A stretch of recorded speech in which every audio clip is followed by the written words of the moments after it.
Hi everybody! Today on Ancient and Medieval Adventures Presents, we're going to be learning about the ancient origins of the Olympics. To the ancient Greeks, competing in sports was very important.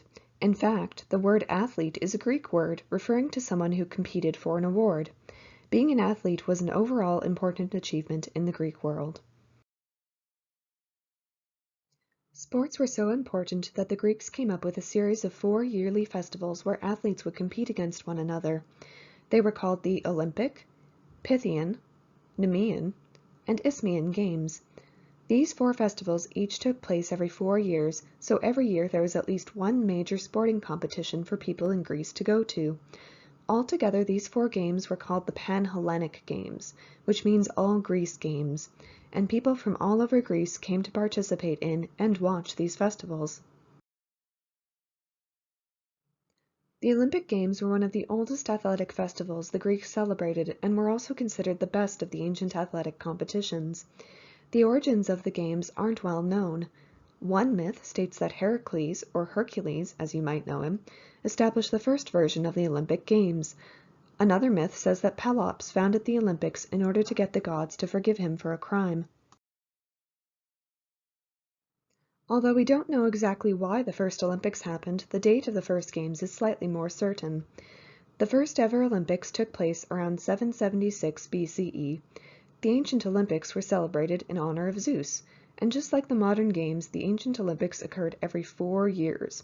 A period of 4 years was referred to as an Olympiad, and this was used as a method to track time. Despite their uncertain origins, we do know where these games were held.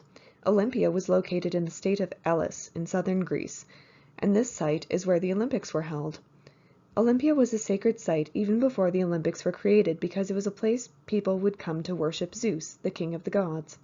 Because Olympia was a sacred site where Zeus was honored, the only people who lived there year-round were priests. However, tens of thousands of people would travel there every 4 years during the summer for the Olympic Games. The types of games included in the Olympics grew in number throughout the years. In fact, ancient scholars state that the only athletic competition at the first Olympics was the 200-meter race. Because there was only one event, the Olympics only lasted for 1 day. The second game at the Olympics, the 400-meter race, took 52 years before it was added in 724 BCE. Events like wrestling, added in 688 BCE, and chariot racing, added in 680 BCE, came much later. Once these new sports were added, the length of the festival increased from 1 day to 5.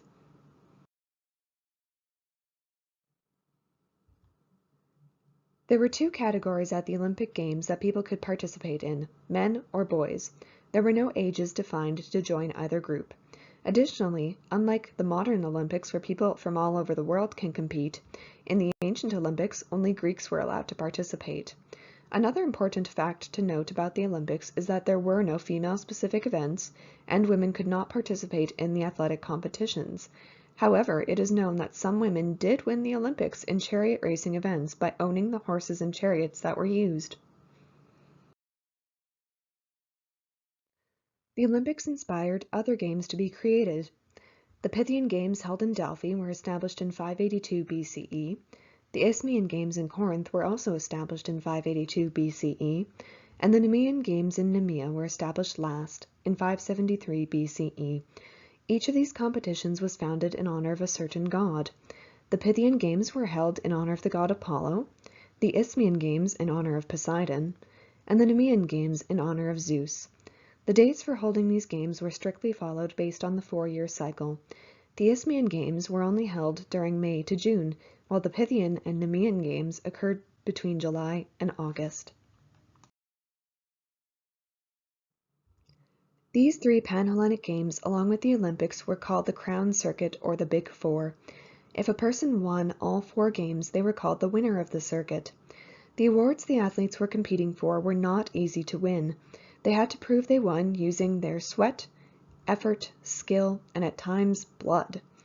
The awards for the athletes included money, along with a wreath made from an olive branch, which was a symbol of great importance to the Greeks. Notably, athletes were only given their prize if they had won whatever activity they were participating in, and if the audience watching also thought they deserved to win.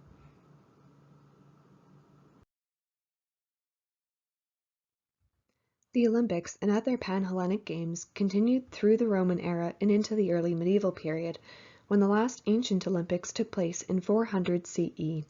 The site of Olympia was more or less forgotten until 1829, when archaeologists discovered a temple dedicated to Zeus there. Proper excavations began in 1875 and continue today.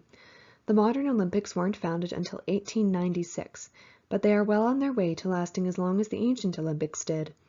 We certainly have more events today than the ancient Greeks had, making the Olympics last for a few weeks rather than a few days. To sum up the main points of today's lesson on the ancient Olympics: 1. The ancient Greeks valued athletic skills very highly, so high in fact that they dedicated festivals of athletic competitions to gods like Zeus, Poseidon, and Apollo. 2. Athletes needed to work hard to win events such as running, chariot racing, and wrestling, but they also needed to have the support of the audience watching them. 3. The Olympics were the oldest of the ancient games, established around 776 BCE. But over time, 3 more games were added so that there would be some sort of games every year. These were known as the Panhellenic Games, or the Games of all of Greece. This 4-year cycle of games lasted for over 1,000 years. Thanks so much for listening. Be sure to check out our other lessons and activities brought to you by Ancient and Medieval Adventures Online.